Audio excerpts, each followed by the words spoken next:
itu sebagai zikir, sebagai wirid itu boleh dan termasuk dianjurkan. Pertanyaannya, boleh hendak kita punya keinginan kemudian kita minta kepada Allah dengan bersolawat dengan cara memperbanyak solawat. Itu apabila maksudnya adalah tawasul dengan amal soleh agar Allah mengabulkan hajat kita, maka itu boleh, Ibu. Yang seperti itu, Bu, boleh. Tapi perlu dihindari. Perlu dihindari menjadikan itu sebagai batasan-batasan tertentu. Misalnya, kalau jenengan pengen rumah ya disolawati 4.444 kali, itu dihindari. Kenapa? Karena angka-angka itu wilayah haknya Allah. Angka-angka dalam ibadah itu haknya Allah. Makanya sholat subuh berapa, Bu? 2 rakaat. Kenapa kok tidak 4 rakaat? Nah, karena Allah menguji kita dengan angka-angka itu. Oleh karena itu, kalau kita punya keinginan kemudian tawasul minta kepada Allah dengan membaca sholawat, itu boleh. Tapi sholawatnya yang diajarkan Rasulullah. Jangan sholawat-sholawat yang dibikin oleh manusia. Kenapa? Karena sholawat itu juga salah satu bentuk ibadah. Ibadah itu wilayahnya Allah. Haknya Allah untuk menentukan tata cara ibadah. Wallahu ta'ala alam. Ya. Jadi boleh hendak? Boleh bertawasul dengan sholawat ketika kita punya hajat, boleh. Tapi dihindari sholawat-sholawat yang tidak ada tuntunannya atau jumlah-jumlah bilangan tertentu yang tidak diperintahkan oleh Rasul. Lalu berapa? Ya terserah jenengan. Mau bersolawat berapa kali silahkan. Allah membebaskan pilihannya kepada kita. 100 kali Ustaz, ya monggo saja, boleh. 500 kali monggo, 1000 kali monggo. Selama Allah tidak membatasi, jenengan sendiri yang memilih bilangannya.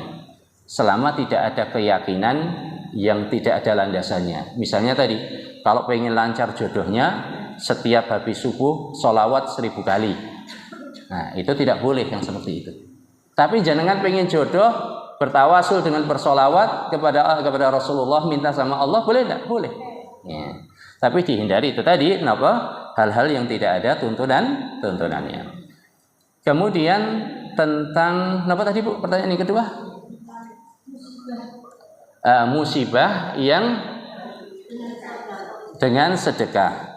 Jadi sedekah itu diantaranya adalah apa? Tudfi'u ghadaballah kama tudfi'un nar kama tudfi'ul ma'un nar. Sedekah itu memadamkan kemurkaan Allah. Sebagaimana api memadamkan air. Tapi Bapak Ibu perlu difahami, musibah itu ada yang berupa hukuman, ada musibah berupa ujian, ada musibah berupa peninggi derajat. Musibah ada apa, Bu? Hukuman, ada ujian, ada peninggi derajat. Nah, oleh karena itu ketika jenengan sudah sedekah, lah kok dilalah ditakdirkan tokonya kebakar. Kan sering Mbak, ada kebakaran ternyata tokonya tidak terbakar. Akhirnya jenengan termotivasi, kalau itu kita banyak sedekah. Kemudian ada suatu ketika terjadi kebakaran, la samahahullah, semoga Allah tidak menimpakan itu, ternyata toko kita tetap kebakar. Boleh tidak protes, Bu? Tidak boleh. Ya. Karena yang namanya memang itu diantara keutamaan sedekah, namun musibah itu ada yang merupakan hukuman. Kalau kita merasa itu sebagai hukuman, kita berbanyak taubat. Kalau merasa itu sebagai ujian, kita juga memperbanyak istighfar dan juga bersabar. Kalau melihat itu sebagai peninggi derajat, kita memuji Allah Subhanahu wa taala. Makanya orang kena musibah itu yang paling tinggi derajatnya apa? Memuji Allah. Alhamdulillah, yang kebakar cuman tokonya, kita selamat. Demikian. Wallahu taala a'lam. Ada yang lain barangkali atau cukup? Ada? Silakan Ibu, ada di belakang. Ya. Waalaikumsalam warahmatullahi wabarakatuh.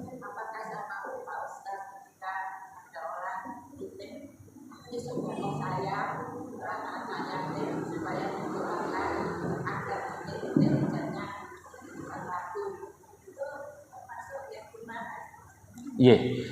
Jadi ciri seorang mukmin yang terbaik adalah apa? La nuridu bikum jazaan wala syukura. Ketika membantu seorang, dia sama sekali tidak berharap apa? Balasan maupun ucapan terima kasih. Oleh karena itu, kenapa kalau kita tolong kami didoakan dan lain sebagainya, itu sebetulnya satu perbuatan yang kurang utama, Bu. Yang kurang utama dan harus dihindari. Oleh karena itu kalau kita mau bersedekah, mau membantu anak yatim, kenapa? Bantu saja. Jangan pernah ada rasa mengharapkan terima kasih ataupun balasan dari makhluk. Kita langsung minta kepada Allah saja, ya Allah, dengan sedekah saya ini angkatlah penyakit kami atau lancarkan rezeki kami. Jangan kita mintanya sama yang kita beri. Ya. Kalau mereka minta kita doakan, Bu. Kalau mereka minta kita doakan. Tapi itu kita memperlakukan diri kita. Kita dalam memperlakukan diri kita, karena jenengan sudah ngaji kan tahu. Kalau mereka kan belum ngaji. Kalau jenengan sampaikan malah tersinggung nanti. Jadi apa? Diajak ngaji aja, agar tahu. Jadi kalau mereka, Bu, ini sedekah yatim, tolong didoakan demikian dan demikian, langsung diamini, mawon amin, semoga Allah mengabulkan dan sebagainya. Juga tidak ada masalah kita mintakan ke anak-anak, ayo kita doakan orang-orang yang bantu kita, itu juga termasuk tarbiyah, pendidikan. La yashkurillah man la yashkurin nas. Orang yang tidak berterima kasih kepada manusia, dia tidak bersyukur kepada Allah Subhanahu wa taala. Wallahu taala alam.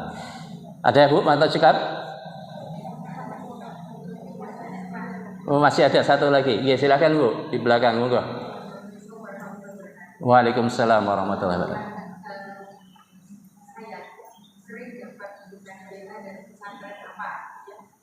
Kurang jelas, Bu. Apa? Iya.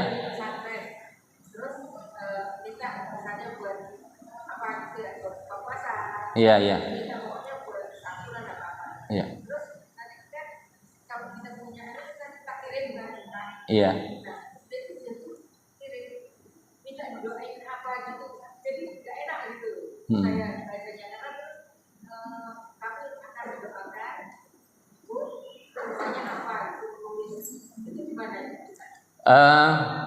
Tidak apa, kita balas dengan cara yang terbaik saja, Bu. Maksudnya apa? Alhamdulillah Ustaz misalnya apa? Ya jika berkenan doakan kami dalam kebaikan dunia dan akhirat. Itu aja secara umum saja. Karena mereka akan mengajukan, mempersilahkan kita untuk minta apa, didoakan apa kan gitu ya. Doakan kami kebaikan, sekiranya berkenan doakan kami kebaikan dunia dan akhirat.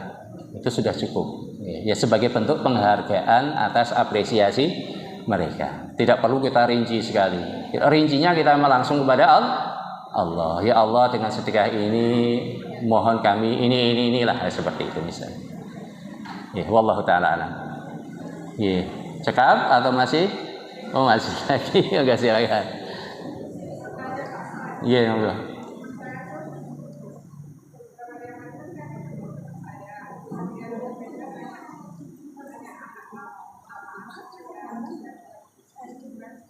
Sebentar, kurang jelas saya. Atau agak maju aja biar kedengaran pakai mic.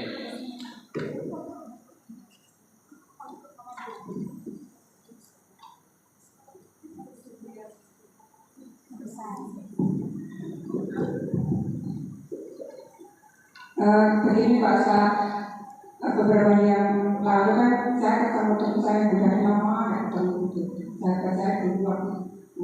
namanya kamu.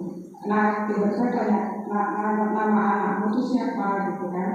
Anak saya kan masih remaja, saya bilang si A sama si B, oh itu yang si A itu artinya besok seperti ini, hanya saya sama kamu gitu.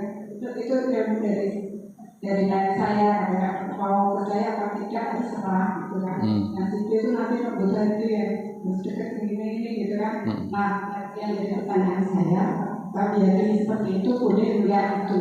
Tapi kan saya rasa ya, yang seperti itu dihindari, Bu. Ya, tidak boleh. Ya, tidak boleh karena itu suatu perkara yang gaib, ya. Rajman bil gaib, yaitu apa? Menduga-duga perkara yang gaib. Ya. Kalaupun tahu dalam hal yang seperti itu mungkin ada firasat. Kadang kan ada orang firasat. Tidak perlu disampaikan, tidak perlu diungkapkan. Ini kalau saya kan agak kaget itu kan respon perkataan saya tadi, soalnya kebetulan hampir sama seperti yang dikatakan itu seperti kejadiannya tuh seperti itu gitu loh. Maksudnya bukan 100% ya, ada yang benar-benar sebenarnya itu nanti jadi aduh iya, tidak boleh. Kita walaupun kita punya firasat-firasat tertentu itu kita simpan saja, tidak perlu kita. Terima kasih.